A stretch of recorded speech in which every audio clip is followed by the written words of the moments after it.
नमस्कार, the health care today में आपका स्वागत है। आज हम बात करने जा रहे हैं एक ऐसी बीमारी से जिससे काफी ज्यादा लोग परेशान हैं। द हेल्थ केयर टुडे पे बहुत ही ज्यादा क्वेरी है। मरीज दर दर भटक रहे हैं, कई बार डॉक्टर चेंज कर रहे हैं, लेकिन पूरी तरह से इलाज संभव नहीं हो पा रहा है। जी हाँ, हम बात कर रहे हैं स्पाइनल इंजरी की, हम बात कर रहे हैं स्पाइनल कोड कंप्रेशन की, यानी कि नस दब जाने की प्रॉब्लम की, जिसके कारण से इवन कि मरीज के कमर से नीचे काम करना बंद कर देता है। आज इस बीमारी पर चर्चा करने के लिए हमारे साथ हैं spine and endoscopic expert doctor Saurabh चचा। डॉक्टर चचा, द हेल्थ केयर टुडे में आपका स्वागत है। थैंक यू मिस्टर जी। आपके ही कुछ ऐसे video the health care today पे हैं, काफी ज्यादा संख्या में लोगों ने देखा और काफी ज्यादा मरीज की क्वेरी भी आ रही है। और सबसे जो बड़ी दिक्कत आ रही है कि मरीज अपनी परेशानी को लेके कई सारे डॉक्टर के पास चले जाते हैं और परेशानी एक ही होती है कि नस दब जाती है, रीढ़ की हड्डी में नस दब जाती है और वह चल नहीं पाता, किसी को चलने में दिक्कत होती है। इसके साथ साथ एक दिक्कत होती है कि मरीज टीबी से ग्रस्त होता है, इलाज कराता रहता है और इलाज होते होते उसे स्पाइनल कोड कंप्रेशन हो जाता है और चलने में फिर समस्या आने लगती है। जितने क्वेरी आए द हेल्थ केयर टुडे पे, कई बार हुआ कि नहीं, आपको हम अपने दर्शक से रूबरू कराएंगे और क्रॉस क्वेश्चन करेंगे कि आखिर सही मायने में इसका इलाज है, और इलाज है तो किस बाउंड्री लेवल तक है। क्योंकि जो मरीज के रिक्वायरमेंट आ रहे हैं, कुछ मरीज ऐसा है कि 2 महीने 4 महीने से समस्या से ग्रस्त है, कुछ 6 महीने से ग्रस्त है, कुछ 2 साल, कुछ 4 साल से ग्रस्त हैं। तो जो नस दब जा रही है, सही मायने में उसका इलाज क्या है? मिस्टर जी, पहली बात तो धन्यवाद ये सब चीज़ों के बारे में बताने के लिए। आपने बिल्कुल सही कहा कि जो नस दबने की प्रॉब्लम है, नस का मतलब वो नसें जो दिमाग से हमारी पूरी बॉडी को सप्लाई करती है। हम उन नसों की बात नहीं कर रहे जो हार्ट से, दिल से निकल के बॉडी को सप्लाई करती हैं। तो सबसे पहले ये समझना बहुत ज़रूरी है। काफ़ी बार पेशेंट्स कंफ्यूज्ड रहते हैं कि नसें कौन सी। हिंदी में दोनों नसें होती हैं, इंग्लिश में एक ब्लड वेसल होती है, एक नर्व्स होती हैं। तो हम स्पेसिफिकली बात कर रहे हैं नर्व्स की, जो दिमाग से निकल के हमारे हाथों पैरों को सप्लाई करती है, जान लेकर आती है। अब जब भी हम इस तरीके के पेशेंट्स के इलाज की बात करते हैं, सबसे बड़ी दिक्कत इलाज में ये आती है कि हम नस दबने का रूट कॉज, जो कारण है, जो जड़ है, उसको नहीं पकड़ते। हम ब्लैंकेट थेरेपी स्टार्ट कर देते हैं। किसी भी पेशेंट को नस दबी, चाहे वो 15 साल का हो, 30 साल का हो या 60 साल का, चाहे उसको टीबी हो चाहे नहीं हो, चाहे डिस्क की प्रॉब्लम हो चाहे नहीं हो, आपने वही पेन किलर स्टार्ट किए, गाबापिन स्टार्ट की, वैसे ही फिजियोथेरेपी स्टार्ट की, स्टीरॉइड्स दिए। अब ऐसा करने से लगभग 80-85 पेशेंट्स तो ठीक हो जाते हैं। ठीक नहीं होते, दर्द कम हो जाता होगा, ठीक नहीं हो पाता। एग्जैक्टली। तो 80 से 85% पेशेंट ठीक होने का मतलब है उनके हिसाब से वो ठीक होगा कि दर्द में राहत मिल गई। लेकिन बाकी जो 15 से 20% पेशेंट्स बचे, वो बीमारी के अंदर और खराब होते जाते हैं और वो इसी उम्मीद में रह जाते हैं कि बाकी पेशेंट्स ठीक हो गए तो मैं भी शायद इसी तरीके से ठीक हो जाऊंगा। जैसे कि आपने नोटिस किया होगा, जब हल्का बुखार आता है किसी को तो वो ये नहीं सोचता कि उसको ट्यूबरकुलोसिस है, टीबी है। हम नॉर्मल दवाई लेते हैं, ठीक हो जाते हैं। लेकिन 5% पेशेंट्स ऐसे भी होते हैं जिनको बुखार कैंसर के कारण, टीबी के कारण या किसी गंभीर समस्या के कारण है। सेम रूल यहाँ पर भी अप्लाई होता है। अगर आपकी नस दबी, चाहे गर्दन में दबी, चाहे कमर के निचले हिस्से में दबी, उसके कारण आपको हाथों पैरों में कमजोरी, झंझनाहट, दर्द, खिंचाव या काम करना बंद हो गए, तब आपको 6 हफ्ते या मैक्सिमम 10 हफ्ते तक ही जो जेनेरिक इलाज है उसका उपयोग करना चाहिए। अगर वो जेनेरिक इलाज आपको फायदा नहीं दे रहा है, तब सबसे पहला काम एक MRI करवाइए और स्पाइन के स्पेशलिस्ट से जाके मिलें, जिसको ये समझ हो कि आपकी नसों को क्लिनिकली कैसे चेक कर सकते हैं, उस MRI को कैसे रीड कर सकते हैं, आपके रिपोर्ट्स, आपकी MRI और आपकी क्लिनिकल कंडीशन को कैसे मैच करके एक फाइनल डायग्नोसिस, मतलब आपकी बीमारी की जड़ तक पहुंच सकते हैं। जब जड़ पे पहुंचेंगे तब वहीं से इलाज निकलना शुरू हो जाता है। यानी कि 4 से 6 सप्ताह तक आप जेनेरिक ट्रीटमेंट ले सकते हैं। जेनेरिक ट्रीटमेंट में क्या होता है कि आप पेन किलर ले सकते हैं, आपके आसपास के जो भी डॉक्टर हैं, फिजिशियन हैं, वो पेन किलर अगर एडवाइस करते हैं या एंटीबायोटिक एडवाइस करते हैं, आप उसे ट्राई कर सकते हैं। 4 से 6 सप्ताह के अंदर यदि आपकी परेशानी खत्म नहीं होती है तो आपको एक स्पाइन एक्सपर्ट के पास पहुंचना बहुत ही जरूरी है। अब डॉक्टर साहब, मान लिया कि जो प्रॉब्लम है उसकी एमआरआई हो गई, एमआरआई में बड़ा क्लियर कट लिखा होता है स्पाइनल कोड नर्व कंप्रेशन। अब ऐसे हालात में पेशेंट 2-3 कंडीशन के होते हैं। एक पेशेंट ऐसा होता है जो चल रहा है लेकिन उसे परेशानी आ रही है, चलने में परेशानी आ रही है, 15 कदम चल रहा है थक जा रहा है, 50 कदम चल रहा है थक जा रहा है। तो इस पेशेंट को तो हमें भी उम्मीद होता है कि डॉक्टर के पास भेजेंगे और वो सही हो जाएगा। लेकिन जो पेशेंट चलना बंद कर दिया, जिसके कमर के नीचे का पार्ट काम करना बंद कर दिया, उसके लिए क्या उम्मीद है? इसके अंदर मैं वापस से वही बात दोहराऊंगा, हमें सबसे पहले ये चेक करना है कि नसों का स्टेटस क्या है। नस को सिर्फ चोट लगी है, नस दबी है या नस कट चुकी है। अगर नस कट चुकी है, जो कि हम एमआरआई पे चेक कर सकते हैं, अगर नस कट चुकी है तो आज के दिन उसका ट्रीटमेंट अनफॉर्चुनेटली नहीं है। लेकिन अगर नस पे सिर्फ चोट लगी है, जिसको मेडिकल टर्म में न्यूरोप्रेक्सिया कहते हैं, या फिर नस दबी है, इन दोनों केसेस में अगर बीमारी 10 साल पुरानी भी हो और उसका सही इलाज कर दिया जाए तो पेशेंट ठीक हो जाता है। यानी पेशेंट अगर अपनी एमआरआई रिपोर्ट आपको भेजता है तो आप ये बता सकते हैं कि हाँ, आपका इलाज पॉसिबल है। इसमें एमआरआई रिपोर्ट्स के साथ एमआरआई इमेजेस का होना बड़ा जरूरी है। और उसका रीजन है, जिसने एमआरआई रिपोर्ट बनाई उसने सिर्फ एमआरआई की फोटोज को देखा है, ठीक है, लेकिन हमें इलाज करना है और हमें एमआरआई को ठीक नहीं करना, हमें पेशेंट को ठीक करना है।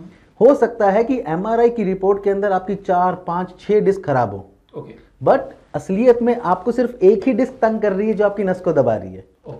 इसीलिए पेशेंट्स को ये बात समझना बड़ा जरूरी है कि एमआरआई की रिपोर्ट्स एक तरफ है, लेकिन एक एक्सपर्ट आइज, एक स्पाइन डॉक्टर की एक्सपर्ट आइज जो इस एमआरआई की इमेजेस को देखकर आपकी क्लिनिकल कंडीशन से मैच करती है, उसका कोई मुकाबला नहीं है और इलाज उसी के बेसिस पे किया जा सकता है। लेकिन जो आपने बात कही कि अगर नसें कट गई है, स्पाइन कोड कट गया, तो उसे करेक्शन करना पॉसिबल नहीं होता है, तो ये एमआरआई में क्लियर कट बताया जा सकता है कि हाँ जी, आपकी स्पाइनल कोड कट चुका है, बहुत ज़्यादा इसमें गुंजाइश नहीं है। अगर लगता है कि नहीं, स्पाइनल कोड नहीं कटा है, तो उसे आप तक पहुंचना या किसी स्पाइन एक्सपर्ट के पास मिलना उसके लिए मेरे ख्याल से जरूरी हो सकता है। एब्सोल्युटली। देखिए, सबसे पहली चीज़, स्पाइन के जितने भी पेशेंट्स हैं नस से दबने वाले, उनको उम्मीद नहीं खोनी चाहिए। इलाज आज से 10 साल पहले और आज में ज़मीन आसमान का अंतर है। आपने बहुत सारे अपने आसपास के पेशेंट्स देखे होंगे जिनको स्पाइनल कॉर्ड की चोट लगी, पैरालिसिस हो गया, या तो गर्दन के नीचे या धड़ के नीचे, और वो कभी चल नहीं पाए। उसमें 2 कारण थे, एक इलाज पुराना था, दूसरा इलाज की जो करने का समय था वो कैसा था कैसा नहीं किसी को नहीं पता। आज के दिन अगर स्पाइन कॉर्ड के जो पेशेंट्स हैं, नस दबने के खासकर, समय पे इलाज मिलता है तो बहुत जल्दी रिकवरी करते हैं। मैं अपने पर्सनल एक्सपीरियंस से बताता हूं, जब मैं सिंगापुर में था, मैंने वहां पे 3 साल बिताए। हमें वहां पे बहुत सारे road traffic accident and jumper patients आते थे जो ऊपर से कूदकर गिर जाते थे, चोट लगती थी। हमने वहां पे नोटिस किया, अगर ऐसे पेशेंट्स की सही तरीके से सर्जरी कर दी जाए, ध्यान रखिएगा मैं बोल रहा हूं सही तरीके से सर्जरी का तरीका होता है, अगर वो सही तरीके से कर दी जाए और विद इन 12 आवर्स, चोट लगने के 12 घंटे के भीतर कर दी जाए, तो जो पेशेंट्स हाथ पैर भी जिनके नहीं चल रहे थे, वो 3 महीने में इस लायक हो जाते हैं कि वापस से एक जॉब, एक ऑक्यूपेशन या अपने घर का ध्यान रख सकते हैं। ये तो ट्रॉमा के केस हो गए, एक्सीडेंटल केस है जो हो गया। लेकिन जनरली जो केस सबसे ज़्यादा पाए जा रहे हैं वो 2 केस होते हैं। एक तो साइटिका के कारण से दर्द स्टार्ट हुआ, इग्नोर हुआ, वो ढेर सारी इलाज कराते रहे और धीरे धीरे इस कंडीशन में आ गए कि नहीं जी, अब हमें एक्सपर्ट चाहिए। शुरुआती दौर में वो इधर उधर भटकते हैं, सही जगह पे पहुंच नहीं पाते। जब हालात ज़्यादा बदतर होती है तब वो बोलते हैं कि अब हमें एक्सपर्ट चाहिए। तो वैसे मरीज का इलाज पॉसिबल है? एब्सोल्युटली है। लेकिन मैं इसमें अपने दर्शकों को, पेशेंट्स को एक बात बताना चाहता हूँ। जब भी किसी पेशेंट को शियाटिका का दर्द स्टार्ट होता है अपने आप, डिस्क, स्लिप डिस्क के कारण, रेयर चांस है कि उनकी नसें काम करना बंद कर दे। नॉर्मली क्या होता है, पेशेंट्स उस दर्द को दबाने के लिए स्टीरॉइड्स खाते रहते हैं, चाहे वो इंजेक्शन के रूप में हो चाहे वो दवाई के रूप में हो। आजकल एक इंजेक्शन बहुत चल रहा है जिसको DSCB इंजेक्शन कहते हैं, जो पैरों में लगाते हैं स्टीरॉइड का इंजेक्शन, एडी के पास, टखने के पास। तो स्टीरॉइड क्या करता है, नसी हुई जो दबी हुई नस है उसका दर्द तो कम कर देता है, लेकिन नस की कमजोरी को बढ़ाता जाता है। दूसरा, ऐसे पेशेंट्स जो कहीं से मालिश मसाज करवा के आते हैं, उनके अंदर नस की जो दबाव थी वो शुरू तो डिस्क के कारण हुई, लेकिन दबाव जब मसाज का प्रेशर पड़ा तो उसमें इंजरी भी हुई साथ में। ऐसे पेशेंट्स में रिकवरी थोड़ी मुश्किल हो जाती है। अगर पेशेंट्स ने ये दोनों काम नहीं करवाए हो, सियाटिका का पेन था, अभी नस की कमजोरी आ रही है, दर्द बना हुआ है, पैरों में रस्सी जैसा खिंचाव है, झंझनाहट है, तब पेशेंट्स में अगर नस को खोल दिया जाए बिल्कुल ठीक हो जाते हैं। यानी समझे आप कि यदि आपके दर्द हो रहे हैं, कमर से नीचे दर्द हो रहा है, चलने में दर्द हो रहा है, तो आप 4 से 6 सप्ताह अपनी ट्राई कर सकते हैं। आप जो भी मेडिसिन है, जो भी ऑप्शनल मेडिसिन है या ऑप्शनल ट्रीटमेंट है, वो ट्राई कर सकते हैं। यदि आप नहीं ठीक होते हैं तो आपको किसी भी स्पाइन एक्सपर्ट के पास पहुंचना मस्ट है। अब आ जाते हैं एक आपके सबसे इंपॉर्टेंट सवाल पे। जी हाँ, आप सबों में जो है तो एक क्वेश्चन जरूर रहता है कि जो भी इस तरह के जो दबी हुई नस जो कंप्रेशन है, उनमें एक डर होता है, और उस डर के कारण भी वो जो अपने ट्रीटमेंट है उसे इग्नोर करते रहते हैं। वो डर ये है कि ऑपरेशन होगा तो कैसे होगा, कितना दर्द करेगा, कितने दिन में रिकवरी होगी, कितनी चीरें लगेंगे, क्या उसके बाद हम सही हो पाएंगे, या कई बार डॉक्टर का भी कई सारे ओपिनियन आ जाते हैं कि यदि ऑपरेट होगा तो हो सकता है कि स्थिति और वर्स्ट हो जाए। इस तरह के कमेंट हमने भी देखा है, हमने भी सुना है कि कई बार बोल देते हैं कि यदि आप ऑपरेट कराते हैं तो हो सकता है कि स्थिति और वर्स्ट हो जाए। तो ये सारे जो डर हैं, इस डर पे क्या कहेंगे कि जो ट्रीटमेंट का जो प्रोसेस है, कितने चीरे लगाते हैं, कितना लंबा रिकवरी जाता है? ट्रीटमेंट, सर्जिकल ट्रीटमेंट को सियाटिका वाले पेशेंट्स की मैं स्पेसिफिकली बात करूंगा, क्योंकि हर पेशेंट अलग होता है। नहीं, हम कंप्रेशन की बात कर रहे हैं, नर्व कंप्रेशन की अगर हम बात करते हैं, जिसमें नस स्लिप डिस्क के कारण दब गई है, उसके अंदर ट्रीटमेंट को आप 2 तरीके में डिवाइड कर देते हैं। पहले होता था फ्यूजन सर्जरी, मतलब कमर में स्क्रू लगते थे, पेच लगते थे और रॉड लगती थी। ये चीरा लग के होता था, ये चीरा लगता था, बड़ा चीरा होता था, इतना लंबा चीरा। मसल काटी जाती थी, हड्डी काटते थे, लिगामेंट काटते थे, नसों को साइड करके डिस्क को हटाते थे, फिर उसकी जगह आर्टिफिशियल डिस्क लगाते थे मेटल की, फिर फिक्स करते थे। ऐसे केसेस में ब्लड लॉस भी होता था, दर्द भी होता था, रिकवरी पीरियड लगभग 3 से 6 हफ्ते का रहता था। और क्योंकि नसों के साथ बहुत ज्यादा छेड़छाड़ होती थी, तो नस कटने का या नस ज्यादा खराब होने का डर रहता था। लेकिन आज से 25 साल पहले कोरिया और जर्मनी के डॉक्टर्स ने एक टेक्निक इन्वेंट की जिसको हम स्पाइन एंडोस्कोपी कहते हैं। अभी तक एंडोस्कोपी का नाम पेशेंट्स को लगता है जो गले में कैमरा डालते हैं पेट के अल्सर्स के लिए, तो लगभग वैसा ही कैमरा है, लेकिन ये हम कमर में डालते हैं दूरबीन की तरह।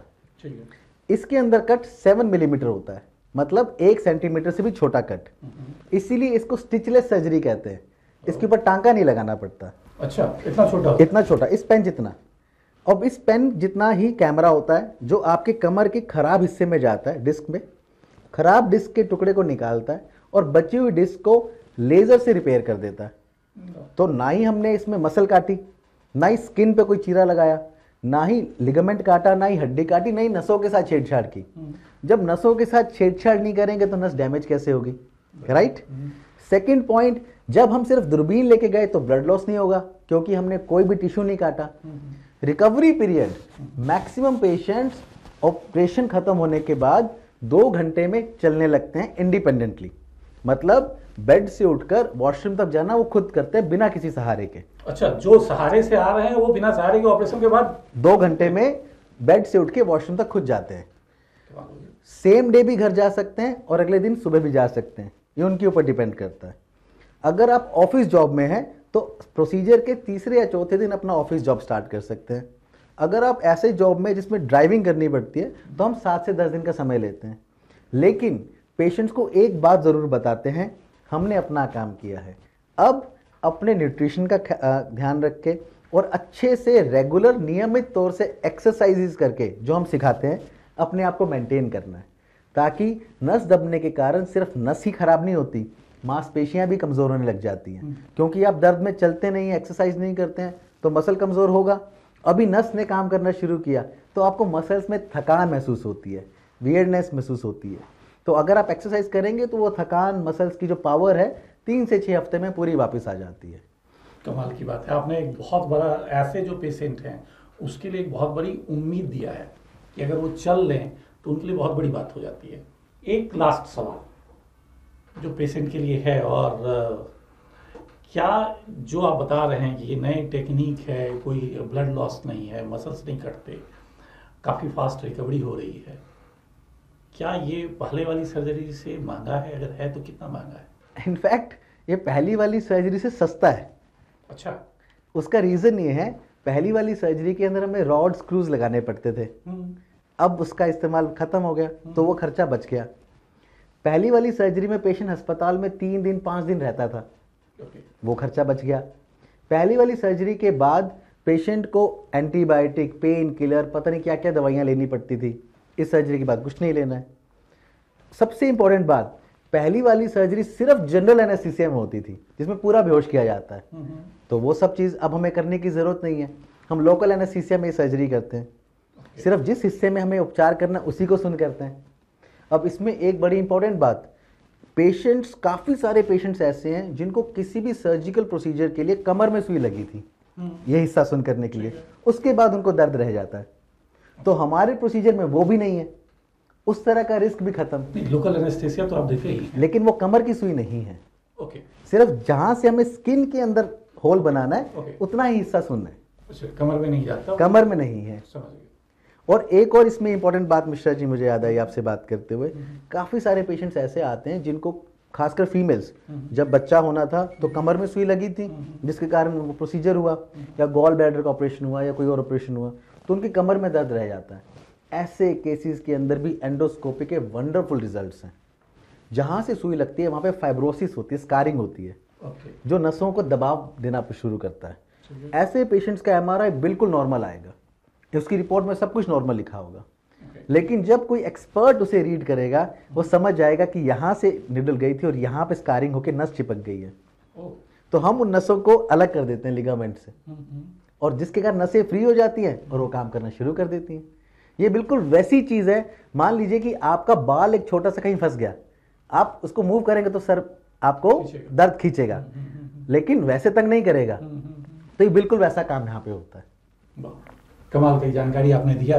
तो दर्शकों, सबसे जो बेहतर जानकारी आपके लिए थी कि अगर इस तरह की प्रॉब्लम से आप जूझ रहे हैं, टीबी हो गया, टीबी के बाद आपके स्पाइनल कोड में कंप्रेशन आ गया, नस दब गई, आप चल नहीं पा रहे हैं, तो ऐसे स्थिति में स्पाइन एक्सपर्ट आपके लिए बहुत कारगर साबित होंगे। और यदि एंडोस्कोपिक सर्जरी होती है, ये दूरबीन वाली सर्जरी होती है, तो सेम डे रिकवरी आ जाएगी, और रिकवरी काफ़ी फास्ट है, इवन कि पहले वाली सर्जरी से काफ़ी सस्ती पड़ती है। तो हम उम्मीद करते हैं कि आप काफ़ी कुछ समझ गए होंगे। डॉक्टर साहब, जल्द ही हम एक दूसरे सब्जेक्ट पे बात करेंगे, और वो होगा स्पाइनल टीबी पे। जो स्पाइनल टीबी के कारण जो परेशानी झेलनी पड़ती है, उस पर कई सारे कन्फ्यूजन हैं, कई सारे अलग अलग डॉक्टर ट्रीट करते हैं, कई सारी कन्फ्यूजन है, तो उस पर बात करेंगे। लेकिन अब भी जो आपने वर्तमान जानकारी दिया, जो लोग परेशानी से ग्रस्त हो चुके हैं और जूझ रहे हैं, उनके लिए एक उम्मीद देने के लिए और उनके एक बेहतर इलाज के लिए आपको थैंक यू मिश्रा जी। मेरा भी जाते हुए एक मैसेज है पेशेंट्स के लिए, खासकर शियाटिका के पेशेंट्स के लिए, दबी हुई नस के पेशेंट्स के लिए। पहली चीज़, ये बीमारी ला इलाज नहीं है। सही तरीके से, सही समय पे, सही डॉक्टर से सही इलाज करवाया जाए तो ये बीमारी ठीक की जा सकती है। आप अपनी ज़िंदगी में नॉर्मल हो सकते हैं, अपने परिवार का, अपने कामकाज का पूरा ध्यान रख सकते हैं। बस ज़रूरत है तो उम्मीद नहीं खोने की। हम रखें आपका ख्याल।